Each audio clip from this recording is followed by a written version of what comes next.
Hi everybody, Lisa here, and today we're going to be talking about costuming on a budget.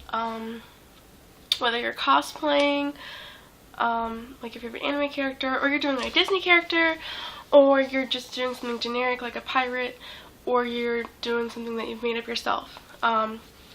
This is costuming on a budget. So, we all know that your basic costume is going to consist of some type of fabric and whatever, and that we're going to do a different video for that. This is accessorizing. I've seen really good basic costumes, you know, it's just the costume, and they're like, well, I really couldn't spend a lot of money on the extras. They're like, I wanted this, but it was like 50 bucks, and I'm like, whoa, why are you spending all this money for accessories? Now, if you want to, feel perfectly free to spend $100 on something. Me, I don't have that kind of money.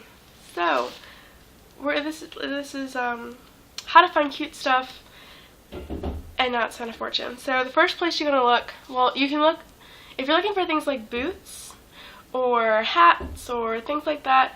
Go hit up consignment shops. You're gonna find a better quality at a consignment shop than at a Goodwill. But if you're looking for little pieces like scarves, necklaces, bags, go to your Goodwill or your other type of thrift store shop. Couldn't think of the word. I like going there looking for jewelry and looking for little doodads like this. This is a salamander pin. See if you can see that. It's really pretty. It's like, I think I did a bulk buy. Like, I was like, I'm gonna get all this stuff and I'll give you like 10 bucks for it. And sometimes they'll do that.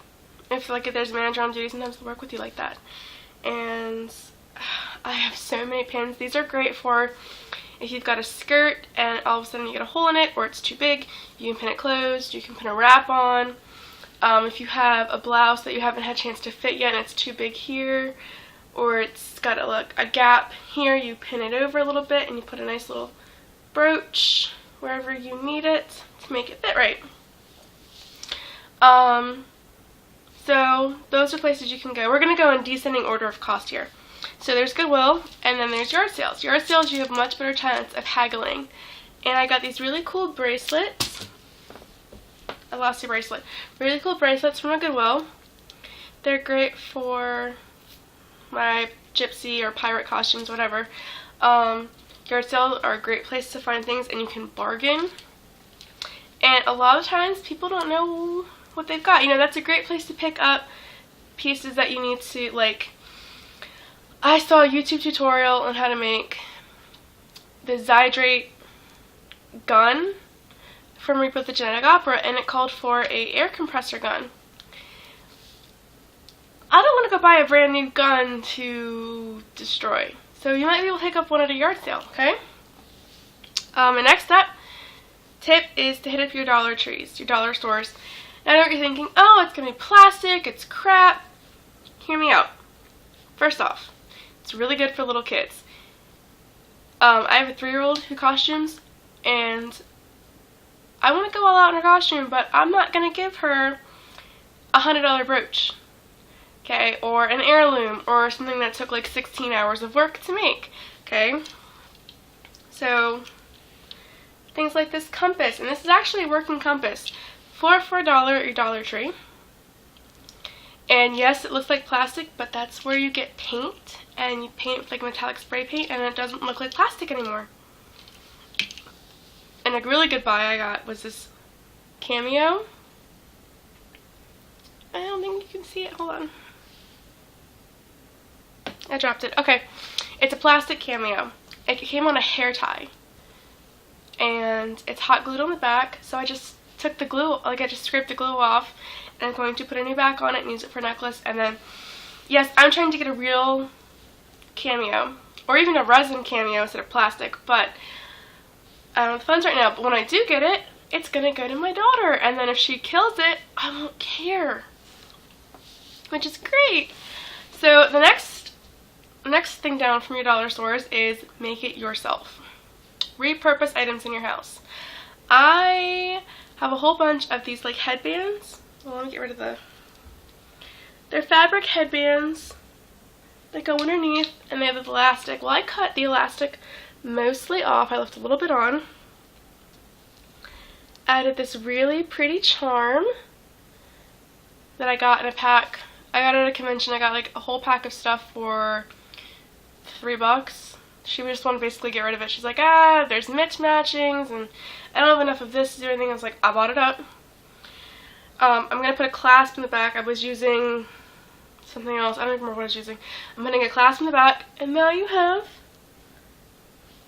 a very pretty choker pendant. And then I also have one that's a little more Lolita style. It's black lace and pearls. How cute is that? And it's the same thing. It's just a headband I had that I never wore. Cloth headband. So the next thing in repurposing, or just making it outright, these are cute little bags. These are for my fairy outfits. Okay, so I have an earth fairy, and it's just a baby food jar, painted lid, and I filled it with some pretty rocks and a fake flower that doesn't look too fake. I wanted it to look nice, but I didn't want to have to like replace it. Some acorn shells and some nuts and just some pretty stuff. And okay, I glued the lid on this one. Wasn't sure. And then I added just a piece of leather, and my belt can go right through it. And then this is just a bag of seashells, like a organza bag of seashells. So the last thing on the list of where can you get some inexpensive costume pieces are, go look in your attic or your storage shed or your parents' house, your grandparents' house, your friend's house. I was cleaning out a box for my dad, and I came across 2 pocket watches, and I gave them to him, and one of them, this one, the glass broke out, and he was going to toss it. When it still works, it's a wind up. All I gotta do is replace the hands. And look at how pretty that is. That is just so nice, and all I gotta do is replace the glass or put in a piece of plexiglass or something. Possibly give it some more chain, but I don't really have to, and you've got a great, authentic pocket watch. You never know what you're going to find when you're cleaning out someone's house for them. Or even just cleaning out a box. You know, if you see something really cool, ask them, hey, do you still want this? Or can I have this? Or can I give you $1 for it? You know? Pays to be nice to people. So I want to know your guys' tips for accessorizing your costumes on a budget. You know, where do you go? Do you have a favorite store? Do you have a favorite find? You know, I mean, this is definitely my favorite find so far. You know, let me know. And if you think someone can benefit from this video, if it has some good tips for them, feel free to share it. And as always, if you really like our the videos I've made, go ahead and subscribe. I'm holding a quick contest, 15 subscribers, and then you get to pick what kind of video I upload next. Yay! As well as a 100 subscriber contest, where the winner of that contest is going to get a lovely homemade prize, and it could be something, you get to have a little bit of input as to what it will be. It could be not one thing. If it's something small like this, it's going to be a couple of things, or it could be something awesome like this very spooky bottle with a black candle. Woo! So I'll see you guys later, okay? Have fun costuming. Bye!